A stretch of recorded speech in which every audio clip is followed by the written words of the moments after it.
Hi, எப்படி இருக்கீங்க எல்லாரும்? நல்லா இருக்கீங்களா? உண்மையிலே நல்லா இருக்கீங்களா? என்ன ஆண் மகன்கள் யார் முகத்திலையும் சிரிப்பும் இல்லை, ஒரு குதூகலம் இல்லை. ஏதோ இங்கே காலேஜில் படிக்கிறோமேனு உட்கார சொன்னாங்க, உட்காந்தோம் மேம். 5 மணி வரைக்கும் உட்காருவோம். அப்படியா? Is it so boys? Can we have some noise? Yes. என்னடா எதுவுமே பேச மாட்டீங்க? புரியல. விமென்ஸ் டேனால பேசக்கூடாது. சரி. So first of all, it is immense pleasure to be with you all on this special day of 2025. A very happy Women's Day to everyone over here. And thank you so much, ma'am, principal ma'am, vice principal sir, all my faculties over here, my dear angels who are all sitting here. Correcta? Angels thane? Okay. So nursing, DMLT, ANM, அப்புறம் BSc. அதான் nursing சொன்னேன். BSc MSc, right? Okay. So if I am not wrong, இது எல்லாமே எல்லாரும் சேர்ந்து இருக்கீங்க இல்லையா? Okay. So இன்னைக்கு Saturday afternoon women's day. Okay.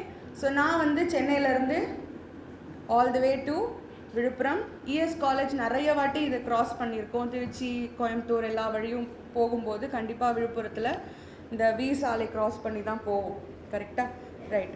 So இன்றைக்கி நம்ம என்ன பண்ண போகிறோம் அப்படின்னு நான் கேட்கும்போது, தேர் டூ சாய்ஸஸ்.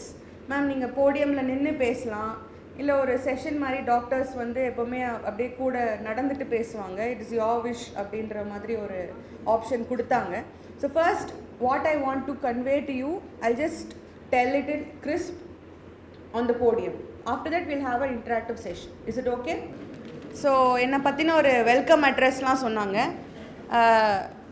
இப்போ நான் இருக்கும் துறை வந்து லீகல் ஃபீல்ட்லேருந்து வந்திருக்கேன் as an advocate of honourable Madras high court.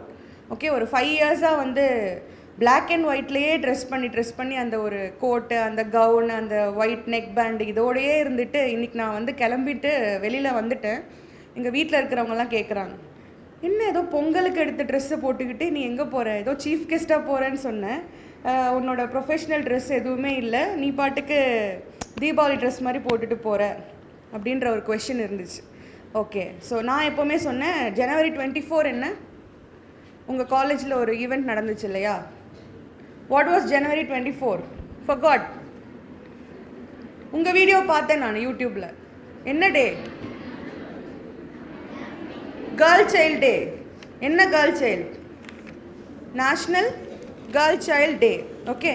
August 26 என்னப்பா? What is August 26? Gender equality day. So எனக்கு தெரிஞ்சு இந்த மாதிரி முக்கியத்துவமான நாட்கள் எல்லாத்தையுமே உங்கள் காலேஜ் செலிப்ரேட் பண்ணுறது எனக்கு ரொம்ப வியப்பாக இருந்தது. Seriously, from a third person point of வியூலேருந்து I really congratulate everyone who is organizing, especially principal ma'am, vice principal sir and the college management. Every day they are giving an awareness. For whom? For them, for us, for your teachers. Whom they are giving? For you guys, right? உங்களுக்காக தானே கொடுக்குறாங்க. சரி, இன்றைக்கி women's day. அப்புறம் எதுக்குங்க எங்களை உட்கார வச்சுருக்கீங்கன்னு ஒரு பாவப்பட்ட ஜீவன்கள்லாம் உட்காந்துருக்காங்க. எங்களுக்கும் இதுக்கும் என்ன சம்பந்தம்? நாங்கள் எதுக்கு வந்து இந்த 3 மணி நேரம் உட்காந்துருக்கணும்? ஹாஃப் டே விமெனை வச்சுட்டு எங்களை வீட்டுக்கு அனுப்பிடலாம்ல. கரெக்டாக? அதுதானே மைண்ட் வாய்ஸ்? எஸ். உங்கள் நேர்மை எனக்கு பிடிச்சிருக்கு. ரைட். ஸோ இப்போ வந்து கொஞ்சம் இன்றைக்கி விஷயம் பற்றி பேசிடலாம். இன்றைக்கி எப்போவுமே ஒரு விழாவில் கூப்பிடுறாங்கன்னா they'll ask us to talk about ஒரு தீம் மாதிரி கொடுத்துருவாங்க. தீம்னா என்ன? கருப்பொருள்னா என்ன? நம்ம இங்கே கேதர் ஆகி ஒரு விஷயத்தை பற்றி தெரிஞ்சுக்க போகிறோம், பேச போகிறோம், உரையாட போகிறோம், சில விஷயங்களை பகிர்ந்துக்க போகிறோன்றப்ப we have a theme for the day. Okay.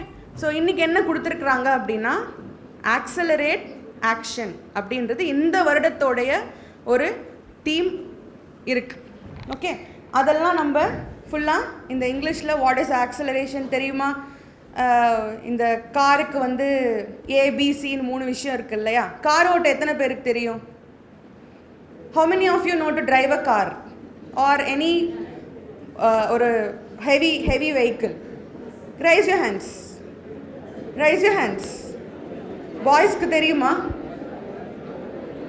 கை தூக்கலாம். யாருக்குமே தெரியாதா? ஓகே, ஸோ அதில் ஏபிசி கரெக்டா? Correct. So what is ABC? Theory தெரியும் மேம், ப்ராக்டிக்கலாலாம் தெரியும், தியரட்டிக்கலாக தெரியும். ஏபிசினா என்ன? Accelerator, break, clutch. சரி, அடுத்த ஸ்டெப்பு போகலாம். கார் ஓட்டுவது எப்படி தெரியுமா? முதல்ல போய் காரை திறக்கணும், அப்புறம் மெதுவாக ஒரு காலை வச்சு ஏறி உட்காரணும், அப்புறம் சாவியை போடணும், மிக முக்கியம். ஸோ நிறைய பேர் லைஃப்பில் நம்ம என்ன பண்ணுறோம்? எல்லா ஸ்டெப்ஸும் ஃபாலோ பண்ணுறோம். காரை திறக்கிறோம், சாவி போடுறோம், உட்காடுறோம், கீர் போடுறோம், கிளட்சிலையும் கால் வைக்கிறோம், வண்டியும் என்ன ஆகுது? ஸ்டார்ட் ஆகுது. அடுத்து மூவும் ஆகுது. மூவ் ஆகுதா? கரெக்டாக எக்ஸ்பீரியன்ஸ் பண்ணியிருக்கீங்களா? அடுத்தது என்ன பண்ணணும்? கார் தான் மூவ் ஆயிடுச்சு. It is moving. You are not static. Understood? You are moving. What should happen next? இல்லைங்க, நீங்கள் ஒரு ஸ்டேஜ் சாதிச்சிட்டிங்கல்ல, ரெஸ்ட்டில் இருந்த காரை நீங்கள் என்ன பண்ணிட்டீங்க? Move பண்ணிட்டீங்களே. Is it okay for you? No. What we should do? The next option, very very very important option. அது ஒரு கார் என்பதற்கு ஒரு பேருந்தோ இல்லை மகிழுந்துன்ற ஒரு வார்த்தை வர்றதுக்கு மிக முக்கியமான ஒரு ஆப்ஷன் என்னதுன்னா, அது நெக்ஸ்ட் லெவலுக்கு போனால் மட்டும்தான் அதுக்கு என்ன கொடுக்க வேண்டிய மரியாதை, அதற்கான யூஸ், அதற்கான அந்த டிக்னிட்டி எல்லாமே எப்போ கிடைக்கும்னா அதோடைய பர்பஸை அந்த கார் ரிசால்வ் பண்ணும்போது மட்டும்தான். கரெக்டாக? அதுக்காக தான் நம்ம இங்கே இருக்கோம். வண்டி மூவ் பண்ணுறது நம்ம வேலை கிடையாது, அந்த இலக்கை நோக்கி போகிறது தான் நம்மளோட வேலை. புரியுதா? எதை சொல்கிறேன்னு புரியுதா? ஆக்சிலரேட்டரை ப்ரெஸ் பண்ணாமல் உங்களுக்கும் பிரயோஜனம் இல்லை, அந்த காருக்கும் பிரயோஜனம் இல்லை. So how to accelerate your self is what is going to be happening in this 1 hour. Is it okay? Ready? Okay. So இன்னும் கொஞ்சம் இன்ட்ராக்டிவாக இருக்கலாம்னு நினைக்கிறேன். ஓகே, சரி. யாருக்கெல்லாம் வந்து இந்த சட்டம் அப்படின்னா என்னப்பா?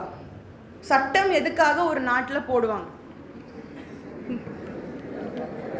நீங்களே பேசினா எனக்கு கேட்காது, ஆடியன்ஸ்லேருந்து இது கேட்கும்போது கடுப்பாக தான் இருக்கும். எனி ஒன் ஆன்சர்ன்றப்போ நம்ம யாரும் எந்திரிக்க மாட்டோம். பட் இங்கே ஸ்டேஜில் நிற்கும்போது it is a bit you know. Can you be louder? சட்டம் எதுக்காக ஒரு நாட்டில் போடப்படுறாங்க? ஒரு நாட்டில் பல்வேறு சிட்டிசன்ஸ் இருப்பாங்க, பல்வேறு வகையான கல்ச்சர் இருக்கும். எல்லாமே ஒழுங்காக நடைபெறணும்னா, தவறுகளை குறைக்கணும்னா சட்டம் கண்டிப்பாக இருக்கணும். நம்ம இந்தியா நாட்டில் என்னென்ன சட்டங்கள் இருக்குன்னு உங்களுக்கு தெரியுமா? தெரியும், 1 2 தெரிஞ்சிருக்கோம் இல்லையா? Can someone answer? அப்படியே உட்காந்துட்டே கூட சொல்லுங்கள். சொல்லுங்கள், லவுடர். சாரி, சொல்லுங்க, கொஞ்சம் லவுடரா சொல்லுங்க. ஓகே, பொது சிவில் சட்டம், criminal procedure code, civil procedure code, Indian penal code, ஐபிசின்னு சொல்லுவோம். தமிழில் என்னது? இந்திய தண்டனை சட்டம். கரெக்டா? இபிகோ செக்ஷன்லாம் சொல்லுவோம் இல்லையா? POCSO, very good, someone said POCSO. What is POCSO? அதெல்லாம் தெரியாது. ஃபோக்ஸோன்னா ஒரு சட்டம் இருக்குன்னு தெரியும், அப்படின்னா என்னெல்லாம் எங்களுக்கு தெரியாது. சரி, அதெல்லாம் இருந்துட்டு போட்டோம். சட்டங்களை அடிப்படையாக கொண்டது தான் நம்ம இந்தியாவில் யார் ரொம்ப ரொம்ப ரொம்ப பவர்ஃபுல்? ஜட்ஜா? Chief minister? Prime minister, president, யாரு தலையா? ஏங்க என்னை மாட்டி விட்றீங்க? வரேன், அந்த அந்த வேலைக்கெலாம் வரேன், இருங்க. தளபதியெலாம் அப்புறம் வச்சுப்போம். இப்போ நம்ம இதுக்கு போ. யார் ரொம்ப பவர்ஃபுல் நம்ம நாட்டில்? ஜனாதிபதியா அப்படின்னு ஒருத்தர் இருக்காரா? குடியரசுத் தலைவர். ஜனாதிபதிலாம் இல்லை, குடியரசுத் தலைவர் இருக்காரா? முதல் குடிமகன். அவர் தான் பவர்ஃபுல்லா? இல்லை. அவருக்கும் மேலே சட்டம்தான் பெரிய ஒரு சக்தியாக இருக்கிறது. புரிந்து கொள்ளுங்கள், அனைவரும் சட்டத்திற்கு கீழ்தான்.